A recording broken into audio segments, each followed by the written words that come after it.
മലമ്പുഴയിൽ കാട്ടാനയുടെ ആക്രമണത്തിൽ മധ്യവയസ്കൻ മരിച്ചതിൽ വിശദീകരണവുമായി വനം വകുപ്പ്. ആന വന്നത് ഫെൻസിംഗ് തകർത്ത്.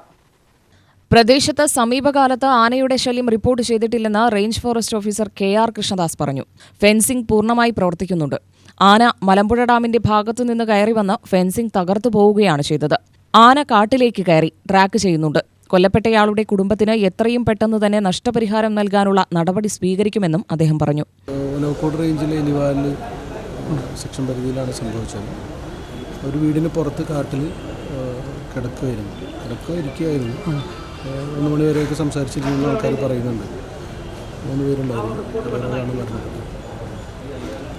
തുടർന്ന് പോസ്റ്റ്മോർട്ടം നടപടികളും മറ്റ് സർക്കാരിൻ്റെ മറ്റു നടപടികളും. അവിടെ പല സമയത്ത് ആനകൾ വരാറുണ്ടെന്ന് പറയാറുണ്ടായിരുന്നു. അവിടെ ആനകൾ ഇപ്പോൾ ഈ അടുത്ത കാലത്തായിട്ടൊന്നും ആനകളുടെ ശല്യമില്ല. 5-6 മാസമായിട്ടൊന്നും അങ്ങനെ പരാതിയൊന്നും വന്നിട്ടില്ല. ഫെൻസിങ് വർക്കിംഗ് ആണ്. ഫെൻസിങ് സാധാ സോളാർ ഫെൻസിൻ്റെ വർക്കിംഗ് ആണ്. UTV news, Palakkad.